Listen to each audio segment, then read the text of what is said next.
मांगा था। फिर उसने ईशान पर एक मुक्का मारा जो उसकी जांघों से भी मोटा था। उसकी मुट्ठी हवा में लहराई और सीधे ईशान की छाती पर निशाना साधा। अगर यह मुक्का लगता तो ईशान की कम से कम कुछ पसलियां टूट जाती। ईशान के पीछे खड़े लोग अचानक हमले को देखकर पीले पड़ गए।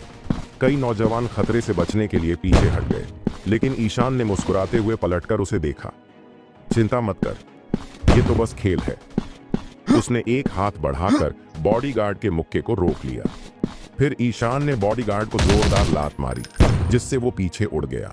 सबके सामने बॉडीगार्ड का शरीर 6 मीटर पीछे उड़ा और शिवा के सामने जमीन पर गिरा। प्रतीक ने कहा, तू ठीक है? शिवा ने उदास चेहरा बनाया। प्रतीक को लगा जैसे उसे बाइक ने टक्कर मार दी हो।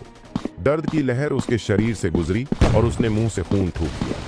उसने सचमुच उस आदमी को पीट दिया। प्रीति की आंखें अविश्वास से खुली थी, जैसे उसने कोई भूत देख लिया हो।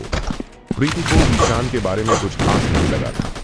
उसे यकीन था कि ये लड़का हमेशा समाज के सबसे निचले स्तर पर रहेगा, लेकिन वो थी कि ऐसा लग रहा था जैसे कोई टीवी शो चल रहा था। अभय भी हैरान था। ईशान के पिछले अपमान का बदला लेने का ख्याल उसे बेचैन कर रहा था। ईशान धीरे धीरे शिवा के पास गया और उसके सामने बैठ गया। उम्मीद है ये तुम्हें समझाने के लिए काफी है। कमरे में अचानक सन्नाटा छा गया।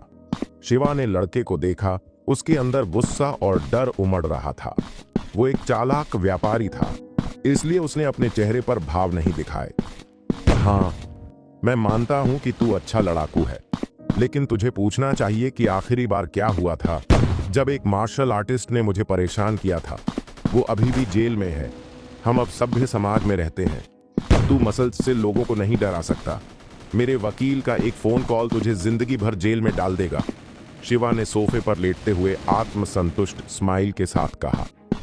तूने क्या कहा? ईशान ने फिर से भौहें सिकोड़ते हुए कहा। उसका सर भी दे रहा था। उन्हें जाने दे और मैं यहाँ रुकूंगा। हमारे पास बात करने को बहुत कुछ है, ईशान ने धीरे से कहा।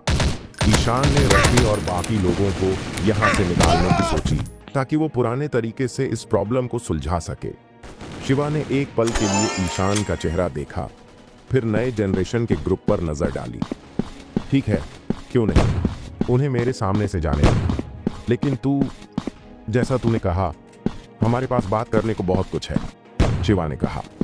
अभय ने राहत की सांस ली और जितनी जल्दी हो सका कमरे से बाहर निकल गया। हालात उनके कंट्रोल से बाहर थे। वो बस यही उम्मीद कर सकते थे कि उन्हें और नुकसान न हो।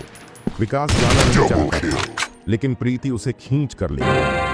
रश्मि कमरे से निकलने वाली आखिरी थी।